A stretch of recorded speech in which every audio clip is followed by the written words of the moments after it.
Death, ठीक है, death हमारा चैप्टर है और उसमें 2-3 क्वेश्चंस हमें देखने हैं। सबसे पहले डेथ चैप्टर के अंदर TS Grewal practical 37, TS Grewal practical 37। देखिए आपके पास जो आया उसमें लिखा हुआ है सेल्फ, यानी कि ये क्वेश्चन आपको घर जाके खुद करना है। कोई भी डाउट आएगा कल की डेट में मुझसे पूछ लेना। थोड़ा अच्छा लगा है मुझे क्वेश्चन, तो एक तरीके का असाइनमेंट चाहिए तो आप ये करेंगे, ठीक है। सेल्फ लिखा है, इसका मतलब मेरे को पढ़ने की जरूरत नहीं, कहीं रेड पेन कहीं ग्रीन पेन नहीं चल रहा, आप खुद करेंगे। कोई भी दिक्कत रहती है मुझसे पूछ लीजिएगा।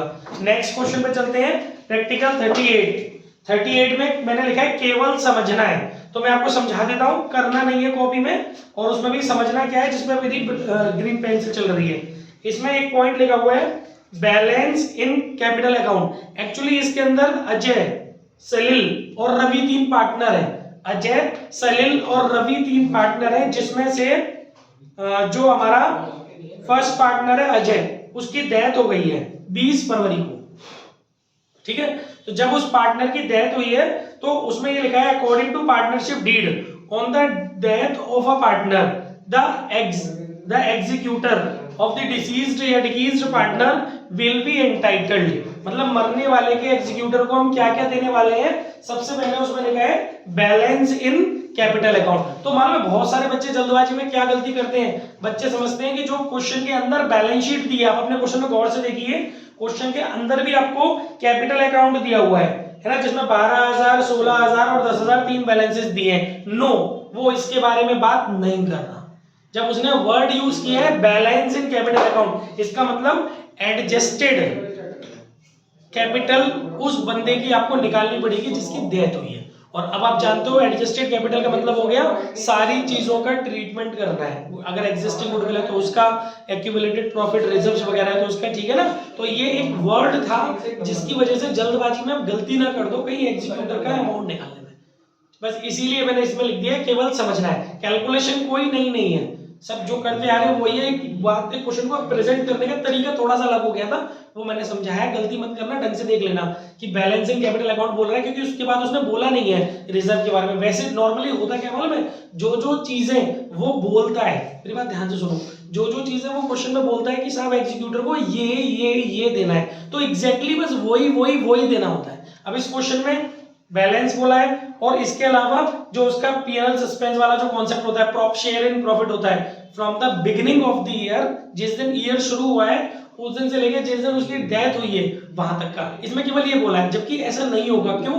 क्योंकि what about general reserve, question में तो जनरल रिजर्व दिए, what about PNL, debit balance of PNL, इस क्वेश्चन के अंदर असेट्स में पीएनएल भी है, तो ये कौन देखेगा फिर, क्योंकि वहां तो बोला नहीं है। इसीलिए हमें क्वेश्चन को थोड़ा गौर से पढ़ा तो वहां नजर आया बैलेंस इन कैपिटल अकाउंट। इसका मतलब उसने सारी बातों को मिक्स करके बोल दिया कि आप कैपिटल अकाउंट बना लो उसका, और जो उसका बैलेंस बच रहा है वो, ठीक है ना। तो थोड़ा सा ये उसने और क्लियर कर दिया, हालांकि वो शेयर ऑफ प्रॉफिट भी उसी के अंदर आगे देखा जाए, बट फिर भी उसको उसने और क्लियर कर दिया है, ठीक है। ये बात ध्यान रखनी है। बाकी इस क्वेश्चन में कुछ नहीं है, कोई दिक्कत, कोई मन में दुविधा चल रही हो तो पूछ सकते हो, ठीक है साहब। जैसे तो हमारे बच्चे सारे शानदार है, कोई पूछता ही नहीं कुछ भी, ठीक है। सोच रहे संडे को इस बार हम ही कोई पूछ रहे हैं। एग्जाम्पल नेक्स्ट है एग्जाम्पल 76 डीके, आगे होगा आप लोगों के ग्रुप पे, डीके गोयल एग्जाम्पल 76। देखिए क्या लिखा हुआ है डीके गोयल के एग्जाम्पल 76 में, समझना है गाइस, करना ये भी नहीं है, आपका टाइम वेस्ट नहीं कर रहे हैं, करना ये भी नहीं है, समझना है। क्या समझना है? पॉइंट नंबर एक तो मैंने देखो इसमें लिखा है, एक्चुअली इसमें जो पार्टनर है खन्ना, सेठ और मेहता 3 पार्टनर है, खन्ना, सेठ और मेहता 3 पार्टनर है। जो ईयर शुरू हो रहा है ऑब्वियसली, अच्छा इसके अंदर जो बैलेंस शीट बनी हुई है ना, वो बनी हुई है 31 दिसंबर 2018। जल्दबाजी में ऐसे नहीं करना कि आप सोचो कि हर बार मार्च वाली बैलेंस शीट ही कंटिन्यू कर जाओ। यहाँ पर जो बैलेंस शीट बनी हुई है वो बनी हुई है 31 दिसंबर 2018। इसका मतलब ईयर स्टार्ट हुआ है 1 जनवरी से, और उसकी जो डेथ हुई है वो ये 14 मार्च। अब ये मरने वाला दिन बार देख के तो मरेगा नहीं साहब, ईयर की स्टार्टिंग में, मंथ की स्टार्टिंग में मर जाओ, ऐसा नहीं होगा। मरने वाला तो कभी भी मरेगा। तो जब बीच में मरता है कहीं तो वहां पर डेज में कैलकुलेशन होती है। जब आप कैलकुलेशन करोगे ना शेयर इन प्रॉफिट की, तो from the beginning of the year up to the date of death, वो कैलकुलेशन आपको डेज में करनी पड़ेगी, क्योंकि वो 14 तारीख को बीच में मरा है वो कैलकुलेशन करने के लिए मैंने अंडरलाइन क्यों की है ये तो आप भी समझ सकते थे। मेरी कोशिश है कि आपकी छोटी से छोटी गलती ना हो। कई बार क्या होता है जल्दबाजी में वो उंगलियों पे गिनते हैं ना, तो ये ध्यान रखना है जिस दिन उसकी डेथ हुई है उस दिन को भी कंसीडर करना है उसकी एज अ पार्टनर बिजनेस में। जिस दिन भले ही वो रात को 12 बजे मर गया हो, जिस दिन 13 तारीख को रात को 12 बजे मर गया हो, 12 बजे मतलब 14 तारीख लग गई, ठीक है, 11:59 तक मरता 13 तारीख को रात के, ऐसा लिखा होता 11:59 तक मरता तो 13 दिन गिनते मार्च वाले महीने में। लेकिन जैसी रात के 12 बज गई तो 14 तारीख लग गई तो वो दिन गिना जाएगा, भले करेक्ट 12 बजे मर गया हो। इससे कोई ऐसा हो सकता है क्वेश्चन में दे सकता है वो कि रात को 12 बजे उसकी डेथ हुई है 14 मार्च करेक्ट 12 AM पर उसकी डेथ हुई है, तो इसको आप ऐसे कंसीडर नहीं करना, ठीक है। अच्छा गाइस इसमें डेज कैलकुलेट करना तो जानते ही हो, वैसे जनवरी में चलेंगे हमारे वाइसोलेट सर दुलाटा किस्मत खुल जाए उससे बढ़िया सर धुल गया। देखिए भाई तो जनवरी में 31 दिन, फरवरी में 28 दिन और मार्च में 14 दिन, बाकी आप सब कुछ कर लेंगे। बस keep quiet ma'am, class is ongoing, ठीक है।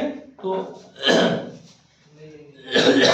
सॉरी, तो इसके बाद बेटा इसमें जो रहेगा वो एक चीज और देख लेना, अपॉन में जो लगेगा वो 365 लगेगा, 12 नहीं लगेगा क्योंकि ईयर में डेज जो होते हैं वो 365 होते हैं। अच्छा मैंने एक और लाइन अंडरलाइन की है इसमें, गौर से देखो क्वेश्चन में, मैं बहुत छांट के लाइन अंडरलाइन कर रहा हूँ। इसमें लिखा हुआ है खन्ना एंड मेहता, क्योंकि मरा तो सेठ है ना, खन्ना और Mehta decided to continue the business keeping their capital.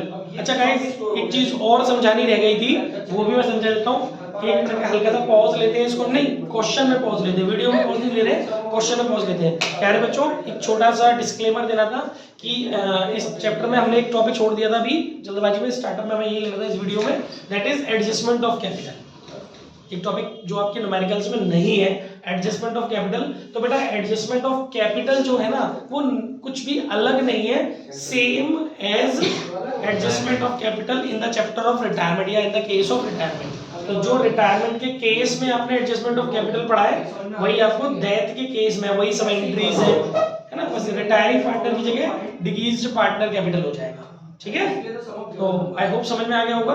तो अब वो एडजस्टमेंट ऑफ कैपिटल के सारे कॉन्सेप्ट आपको पता ही है, अब वो यहाँ एप्लीकेबल हो गए। अब इस क्वेश्चन को वापस रिज्यूम कर लेते हैं। तो इसने बोला है Khanna and Mehta decided to continue the business keeping their capital balances in their new PSR. Okay ठीक है, this is called adjustment of capital. कि जो रिमेनिंग पार्टनर्स हैं वो अपनी कैपिटल को किस में लेके आना चाह रहे हैं, न्यू पीएसआर के अकॉर्डिंग करना चाह रहे हैं। एनी सरप्लस और deficit to be transfer to current account, ये सब आपने पढ़ा हुआ है। तो वैसे तो आपको पता ही है, फिर भी चलो एक बार डिस्कशन कर लेते हैं किस तरीके से एडजस्टमेंट ऑफ कैपिटल निकलता है। बेटा सबसे पहले जो रिमेनिंग पार्टनर है उनकी एडजस्टेड कैपिटल निकालेंगे with the help of preparing capital account, ठीक है।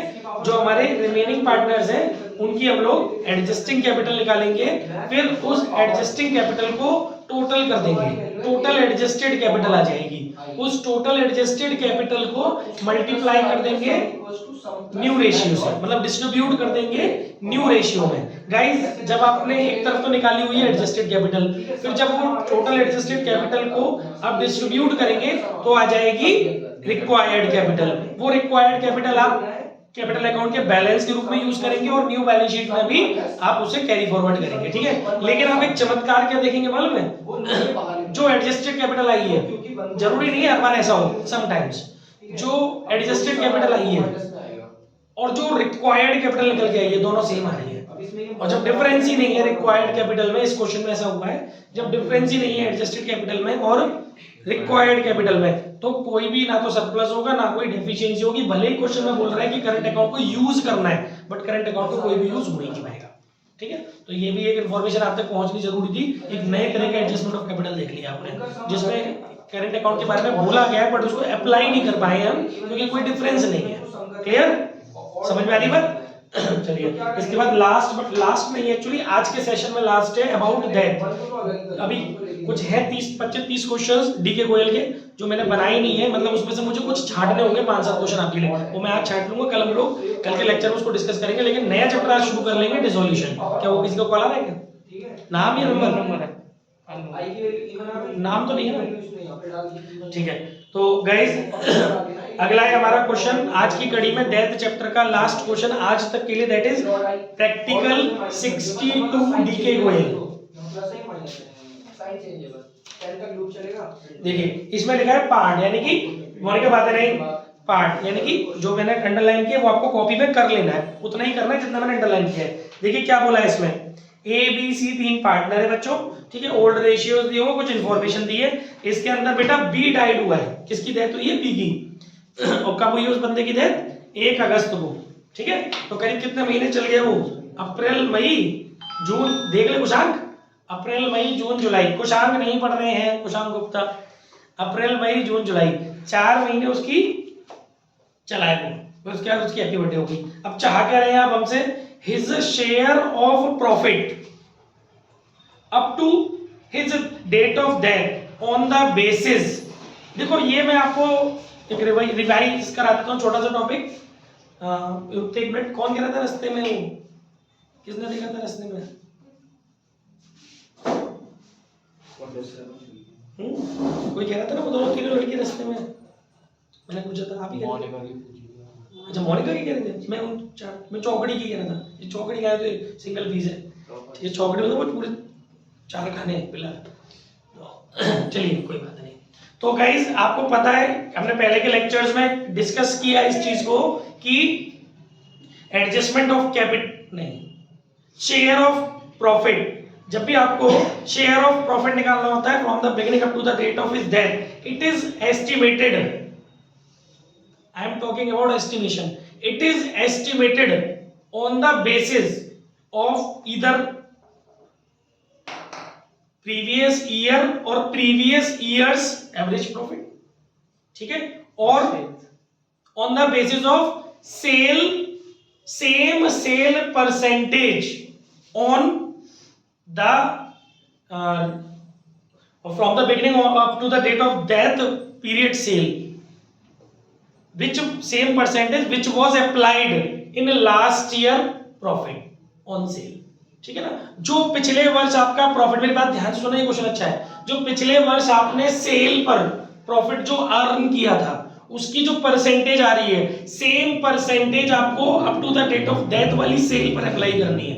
एक तरीका ये, बात अगर एस्टिमेशन की हो रही है, बात अगर डिटरमिनेशन की हो रही है, तो फिर हम लोग up to the date of death final account prepare करते हैं, तो डिटरमिनेशन की तो मैं बात ही नहीं कर रहा हूं, ठीक है। तो ये वो तरीका है, तो इसमें सेल बेसिस पर ही अप्लाई करा है, लेकिन इसने थोड़ा सा एक खेल किया है, और वो खेल कई बार गलत हो जाता है, तो हम भी खेल कर लेते हैं उस खेल को ना। क्या है भाई, his share of profit up to his date of death on the basis of sale till date of death, ठीक है, ये तो वही बात है।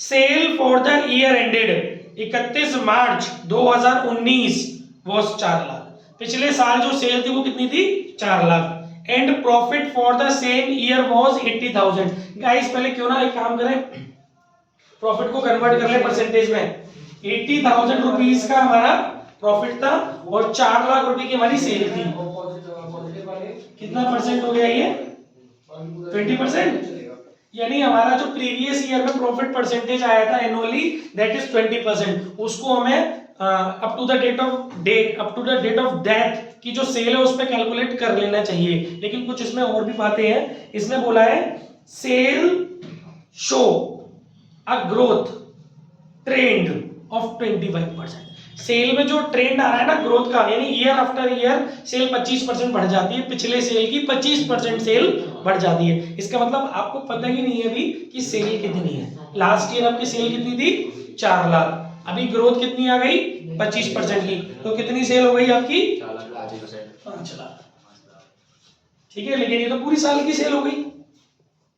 और क्या लिखा है इसमें, and percentage of profit earning is increased by 4%, और आपका जो प्रॉफिट परसेंट है वो 4% से बढ़ गया इस बार, आपका परसेंटेज कितना हो गया, 24%, ठीक है। तो आप पूरी साल भर की सेल पे निकाल सकते हो या फिर इसको महीनों में कन्वर्ट कर सकते हो, बात वही है, कहीं भी कर लो, चाहे वो तो प्रॉफिट में कर लो चाहे कर लो।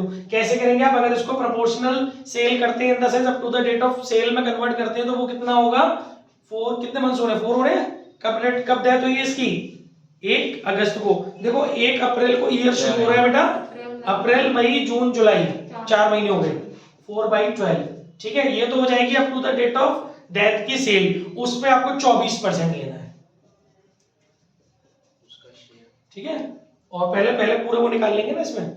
और चलो ये कह रहे थे इनकी बात मान लेते हैं, इसमें भी उसका शेयर कौन मरा है इस क्वेश्चन के अंदर, सेठ मर नहीं, कौन मरा है इस क्वेश्चन के अंदर, बी। और जो रेशियो था वो था 2:1, तो 2/5 करके देखिए सॉल्व। 2 0 से 2 0 बढ़ गए, 12-24 बेटा 12-24 क्या है, 12 दूनी 24, 12 दूनी 24, 5 से गया 1000, ये कितना हो गया, 4 दूनी 8 दूनी 16,000 हो गए, लिखना सही है, 4 सही बोल कराया ना मैंने कैलकुलेशन, 16,000। तो ये आ गया ये आ गया आपका प्रॉफिट। अब चेक कर लेते हैं आंसर।